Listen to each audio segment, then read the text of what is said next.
الحمد لله وكفى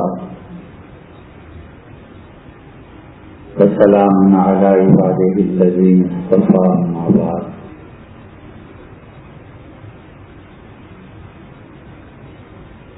اللہ تعالی نے پاکیزگی کو جو پسند فرمایا اس کے متعلق گفتگو ہو رہی تھی.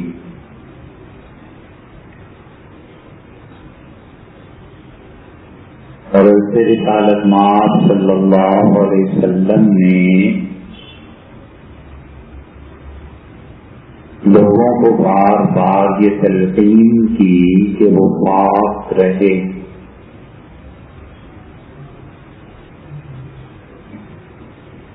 اور یہ بتایا کہ پاکی میں دونوں چیزیں شامل ہیں. کوئی آدمی وضو کرے اور کوئی آدمی غسل کرے.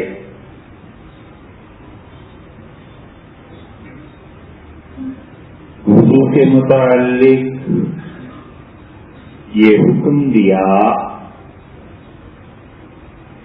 کہ فرض نماز کے لیے وضو کیا جائے، اور آداب میں سے یہ بھی بتایا کہ کوئی آدمی اگر یہ کوشش کرے کہ وہ ہمیشہ باوضو رہے گا تو ارشاد فرمایا کہ قیامت کے دن اس کی یہ عادت اس کے لیے نور بن جائے گی. قرآن کریم میں آیا ہے کہ نورہم یسعی بین ایدیہم و بایمانہم. ایمان والوں کا نور وہ تیز تیز چل رہا ہوگا. ان کی ایمان والوں کی رہنمائی کرنے کے لیے کہ وہ جنت میں جائیں تو جدھر سے بھی گزرنا ہے سامنے روشنی اور نور ہے. وہ بایمانی، اور ان کے دائیں ہاتھ پر بھی نور ہوگا. اور منافق لوگ مومن سے یہ کہیں گے کہ تم ذرا ٹھہرو، نقتبس من نورکم، اس نور میں سے کچھ ہم بھی لے لیں، یہ روشنی ہمیں بھی مل جائے. فَلْيَرْجِعُوا وَرَاءَكُمْ فَالْتَمِسُوا نُورًا. اللہ کے فرشتے آواز دیں گے اور کہیں گے کہ لوٹ جاؤ اس دنیا میں جس دنیا سے تم آئے ہو. فَالْتَمِسُوا نُورًا، اور اس نور اور روشنی کو وہاں تلاش کرو. ہر آدمی اپنا نور یہیں سے لے کے جائے گا. اللہ کی طرف سے انہیں کو نور ایکسٹرا ملے گا جو پہلے سے یہاں سے نور لے کر گئے تھے، اور جو روشنی لے کے ہی نہیں گئے تھے انہیں اس خوش فہمی میں رہنا ہی نہیں چاہیے کہ وہاں انہیں نور ملے. فَلْيَرْجِعُوا وَرَاءَكُمْ فَالْتَمِسُوا نُورًا. یہ کون کہے گا؟ مفسرین کہتے ہیں اللہ نہیں کہے گا، اس لیے کہ منافق اس قابل ہی نہیں ہے کہ اللہ ان سے منہ لگائے. اللہ کے فرشتے کہیں گے کہ واپس چلے جاؤ اس دنیا میں جہاں یہ نور تھا، تم نے وہاں کیا کیا؟ تو جو نور کے اسباب ہیں روشنی کے، ان میں نماز ہے. حضور صلی اللہ علیہ وسلم نے اسی لیے فرمایا کہ الصلاۃ نور، اور لوگوں نماز روشنی ہے، نور ہے. اور آپ نے فرمایا تم سے پہلی امتیں جو تباہ ہو گئیں اس کی وجہ یہ تھی کہ وہ عصر کی نماز چھوڑ دیتی. اور فرمایا دیکھو عصر کی نماز کبھی نہ چھوڑنا. اور ترمذی کی روایت میں آتا ہے کہ آپ نے ارشاد فرمایا فَكَأَنَّمَا غُفِرَ عَنْ أَهْلِهِ وَمَالِهِ. عصر کی نماز چھوڑ دینا اتنی نقصان کی چیز ہے جیسے تمہیں آ کے کوئی کہے کہ تمہارے گھر والے مر گئے اور تمہارے مال کو آگ لگ گئی. موت کی خبر ماں باپ بیٹا دھچکا لگتا ہے اور سانوں ہوش نہیں آتا کہ یہ کیا ہو گیا ہے. آدمی ہل کے رہ جاتا ہے کہ کیا ہو گیا ہے یہ، اور کچھ نہیں کر سکتا. فرمایا عصر کی نماز کا چھوڑ دینا یہ اس سے زیادہ نقصان ہے، لیکن چونکہ وہ نقصان ابھی نظر نہیں نہ آتا اس لیے پرواہ نہیں. فرمایا تم سے پہلی قومیں اس لیے تباہ ہو گئی کہ عصر کی نماز نہیں پڑھتی تھی، عصر کی نماز نہ چھوڑنا. اور پھر رسول اللہ صلی اللہ علیہ وسلم نے بتایا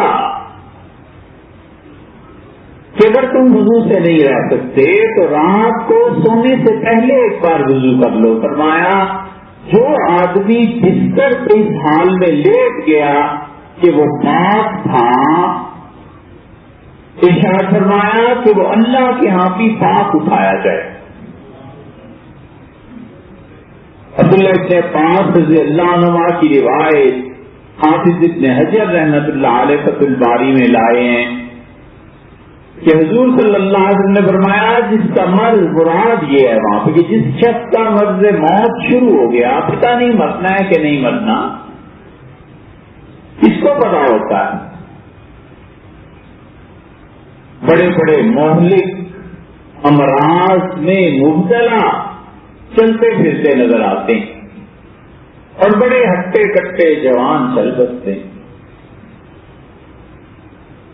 سعدی رحمت اللہ نے حکایات میں لکھا ہے کہ ہمارے محلے میں بیمار تھا کوئی، اور حکیم نے کہا کہ یہ آدمی جو تمہارا مریض ہے، فجر میں لوگوں سے ملاقات ہوئی تو لوگوں نے پوچھا وہ ہمارے اس مریض کا مسائل کا کیا حال ہے. اس نے کہا بس آج شام ہے یا پھر رات ہے، کل صبح کا سورج نہیں دیکھے گا. تو اگلے دن فجر میں جب آ رہا تھا تو شور مچا ہوا تھا محلے میں، اور سعدی رحمت اللہ علیہ نے کہا میں نے پوچھا کیا ہو گیا، تو لوگوں نے کہا حکیم صاحب کا انتقال ہو گیا. اور فرمایا 10 سال ہو گئی اس بات کو، اور وہ جس مریض کا کہتا تھا وہ اب بھی میرے ساتھ نماز پڑھتا ہے. کس کو پتا ہے موت کا؟ لیکن حضور صلی اللہ علیہ وسلم نے فرمایا جس شخص نے اپنی موت کے مرض میں وضو کر لیا، پھر جو کچھ بھی ہوتا رہے اللہ کے یہاں قیامت میں وہ وضو کے ساتھ پیش کیا جائے. بہت بڑی بات. اس کا مطلب ہے کہ ایمان سلامت ہے، اس کا مطلب ہے کہ عذاب قبر سے بچ کے آیا ہے، اس کا مطلب یہ ہے کہ اللہ سے اچھا گمان رکھتے ہوئے اس کی مغفرت بھی ہو جائے گی. پاک آدمی یہ پاکی اور نیکی کی توفیق اللہ اسے ہی بخشتا ہے جس کے بارے میں خدا کو معلوم ہوتا ہے کہ اس بندے کو پاک رکھنا ہے.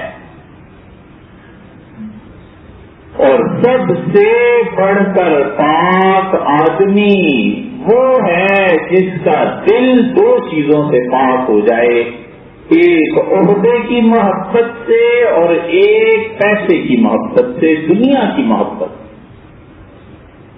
پاکیزہ ترین آدمی وہ ہے جس کو عہدہ ہو تو بھی رہتا، نہ ہو تو بھی رہتا، دنیا ضرورت ضرور ہے، محبت نہیں.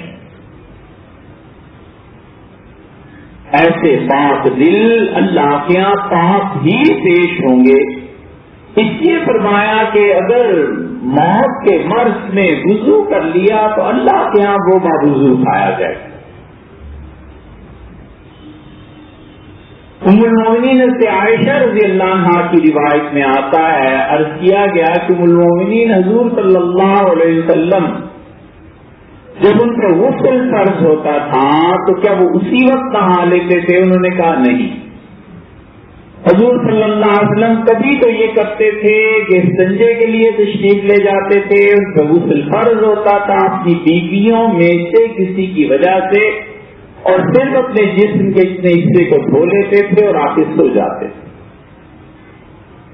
اور کبھی رسول اللہ صلی اللہ علیہ وسلم وضو فرما لیتے تھے پھر سو جاتے تھے، اور کبھی غسل فرما لیتے تھے اور سو جاتے تھے. اس حدیث کی وجہ سے حنفی فقہا نے لکھا ہے کہ مسئلہ یہ ہے کہ کسی آدمی پر غسل واجب ہو جائے تو فوری طور پر نہانا ضروری نہیں. وہ کہتے ہیں گناہگار بھی نہیں ہوگا. وجہ اس کی یہ ہے کہ گناہ کا کام حضور صلی اللہ علیہ وسلم کیسے کر سکتے تھے. اور وہ کہتے ہیں کہ آئندہ نماز کے آنے تک بس آئندہ نماز کا وقت داخل ہو تو اس وقت وہ پاک ہو جائے. حضور صلی اللہ علیہ وسلم نے تہجد پڑھنی ہوتی تھی اس کے نہا لیتے تھے ورنہ سو جاتے آرام فرماتے تھے. فجر پڑھنی ہوتی تھی حضور صلی اللہ علیہ وسلم نے تو فجر کے لیے غسل فرماتے تھے. تو الفور جب آدمی پہ غسل واجب ہو جائے تو فوری طور پر نہانا شریعت نے ضروری قرار نہیں دیا, لیکن ایک آدمی اس کا اہتمام کرتا ہے کہ پاک ہو کے سو جاؤں. یہ اس کی وہ نیکی ہے جو اللہ کے ہاں لکھی جائے. اور اسی لیے فقہاء نے فرمایا کہ جو آدمی یہ مسائل ہیں جو زندگی میں کام آنے والی چیزیں ہیں, ایک مسئلہ شریعت کا انسان کو زندگی بھر کام آتا رہے کہ ایسے ہی ہے جیسے کسی نے ہنر سکھا دیا کہ یوں کرسی بن لیا کرتے ہیں, یوں کپڑا کاٹ دیا کرتے ہیں, یوں کپڑا سیکھ دیا کرتے ہیں. وہ جو مسئلہ سیکھ جاتا ہے وہ پوری عمر پھر کام ہی آتا ہے, اگلی نسل کے بھی کام آتا ہے. امت کے زوال کے اسباب جب کوئی تحریر کرے گا تو یہ بھی تحریر کرے گا کہ منبر اور قیادت کا رابطہ علم سے منقطع ہو گیا. جب بھی کسی دینی مجلس میں آدمی جائے, جب ختم ہو جائے تو غور کرے آج کیا نئی چیز میں نے سیکھی, 1 2 4 کیا نئی چیز سیکھی. اگر نئی چیز تو علم میں نہیں آئی تو اس اس مجلس سے کتنے میں نفل پڑھ لیتا, رکعتیں پڑھ لیتا, تلاوت کر لیتا, کچھ کر لیتا, سیکھا کیا. اسی لیے حضور صلی اللہ علیہ وسلم لوگوں کو تعلیم پر زور دیتے تھے کہ علم حاصل کریں, مسائل کو سیکھیں. اگر منبر سے مسائل نہ آئیں اور لوگوں کو نہ بتایا جائے تو پھر سیاست رہ جاتی ہے, اخبارات رہ جاتے ہیں, میڈیا رہ جاتا ہے, میڈیا پہ تنقید رہ جاتی ہے. یہ باتیں جتنی بھی درست ہوں لیکن جو سن رہے ہوتے ہیں وہ کہنے والے سے بسا اوقات زیادہ علم رکھتے ہیں. فقہاء نے لکھا ہے کہ غسل واجب ہو جانے کے فوراً بعد غسل نہ کیا جائے. حضور صلی اللہ علیہ وسلم کی یہ مثال کہ وہ سو جاتے تھے یہ جائز ہے. حنفی فقہاء مثلا کسی آدمی پر فجر کے بعد غسل واجب ہوا اور زور تک اپنے کام میں ہے, یہ وہ اپنے چلنے پھرنے میں ہے, مارکیٹ چلا گیا, آفس چلا گیا, زور میں آ کے اس نے غسل کیا, یہ بالکل جائز ہے بغیر کسی گناہ کے. سیدنا عمر رضی اللہ عنہ کو اس پہ اشکال تھا اور وہ طہارت پر بہت زور دیتے تھے. اور آپس میں جو لوگ باتیں کرتے تھے تو وہ کہتے تھے جب غسل واجب ہو جائے تو فوراً کرو, اس کے بغیر گھر سے نہ نکلو. سیدنا ابو ہریرہ رضی اللہ عنہ نے کہا, عرض کیا کہ حضرت آپ یہ جو فرماتے ہیں حضور صلی اللہ علیہ وسلم کا معاملہ ایسا نہیں ہے. عمر رضی اللہ عنہ بہت عمر میں پڑے تھے. ایسے ابو ہریرہ رضی اللہ عنہ حضور صلی اللہ علیہ وسلم کے انتقال کے وقت کیا 18-20 برس کے تو تھے, اور سیدنا عمر رضی اللہ عنہ حضور صلی اللہ علیہ وسلم انتقال کے وقت 50 برس کے تھے. تو یہ 30 سال تو عمر کا فرق تھا. تو عمر رضی اللہ عنہ کو حیرت ہوئی کہ بچہ مجھے کیا بتا رہا ہے. اور پھر رسول اللہ صلی اللہ علیہ وسلم ایک دن تشریف لائے اور اسے ابو ہریرہ رضی اللہ عنہ کو کسی وجہ سے پتا تھا کہ حضور صلی اللہ علیہ وسلم نے نہانا ہے, تو انہوں نے کہا عمر آپ میرے ساتھ آئیے میں آپ کو بتاتا ہوں. کیا بتانا ہے ان کا آئیے. اور جا کے ابو ہریرہ رضی اللہ عنہ کیا کہ اللہ کے رسول آپ پہ غسل واجب ہے. ایسے صاف ایسے کھلے شریعت کا مسئلہ پوچھنے میں ایسے تھے لاز، حضور صلی اللہ علیہ وسلم ہاں مجھے غسل کرنا ہے۔ انہوں نے کہا اللہ کے رسول کب؟ آپ دیکھنا جب ضرورت ہوگی تو میں کر لوں گا۔ اور رسول اللہ صلی اللہ علیہ وسلم بازار کی طرف تشریف لے گئے تو اس سے ہریرہ رضی اللہ عنہ کہتے ہیں میں نے کہا عمر دیکھ لو، میں جو تمہیں کہتا تھا کہ فوری طور پہ غسل واجب نہیں ہو جایا کرتا، یہ ہے دلیل، دیکھ لو حضور صلی اللہ علیہ وسلم کاموں میں مصروف ہیں۔ اس لیے فقہاء نے ان مسائل پر جب بحث کی ہے تو کہتے ہیں کہ غسل تو یقیناً آدمی پھر طہارت نماز کے وقت حاصل کر لے، اس میں کوئی گناہ نہیں ہے، مگر وہ کہتے ہیں کہ 3 کام غسل کرنے سے پہلے ہو جانے چاہیے، تینوں میں سے ایک۔ وہ کہتے ہیں یا تو اتنا پیدل چلے کہ اسے یقین ہو جائے کہ وہ جسم میں جو مادہ ہے، وہ جو ٹریک ہے، یہ سارے کا سارا صاف ہو گیا ہے، اور اتنا چلنا ہو جائے اس کا۔ پھر انہوں نے اپنے اندازے سے لکھا ہے جیسے 40 قدم کوئی چل لے، یہ شریعت کی بات نہیں، اپنا اندازہ ہے کہ اتنے چلنے میں انسان پاک ہو جاتا ہے اور انسان کے خطرے آنا بند ہو جاتے ہیں۔ دوسری صورت فقہاء نے لکھی ہے اور وہ کہتے ہیں کہ 1 مرتبہ پیشاب کر لے تو اس کا مطلب ہے پاک ہو گیا، وہ زیادہ نالی اور رک جائے۔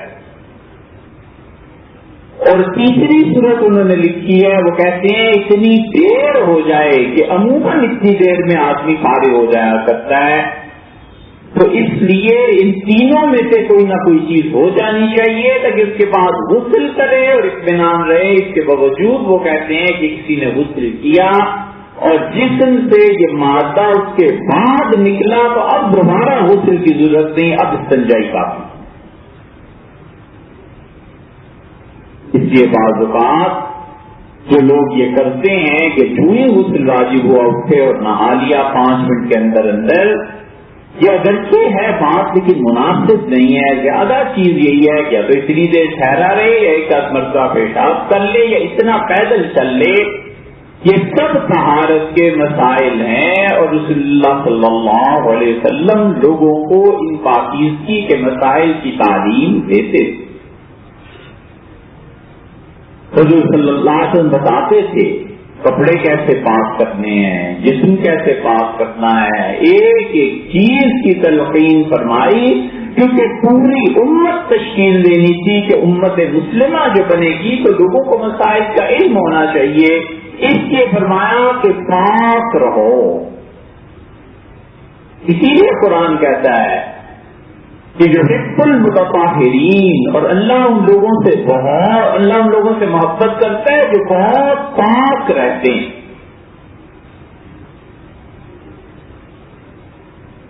اور سے رسالت پناہ صلی اللہ علیہ وسلم سے پوچھا گیا کہ اللہ کے رسول کو غسل کر کے پاک ہو جائے تو آپ اس کے بارے میں کیا ارشاد فرماتے ہیں؟ آپ نے فرمایا بہت اچھی بات ہے، اگر اس کے بعد وہ 2 کام اور کر لے، آپ نے فرمایا ایک تو خوشبو لگا لے اور دوسرے اس پاکیزگی کے بعد جو غسل کی وجہ سے واجب ہو گئی تھی اس پہ 2 رکعتیں اللہ کے شکر کے لیے بھی پڑھ لے کہ اللہ تمہیں پاک کر دے۔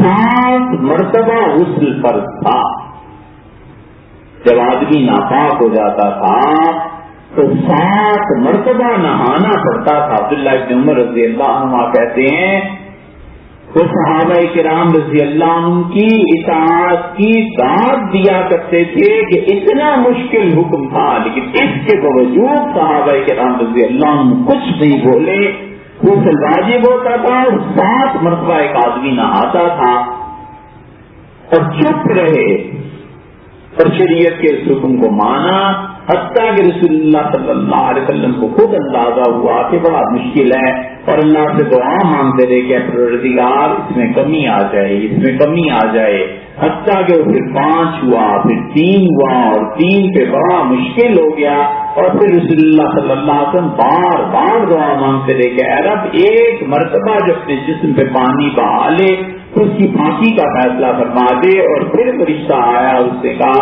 اللہ نے آپ کی دعا سن لی اور 1 مرتبہ بھی پانی بہا لے گا تو پاک ہو جائے۔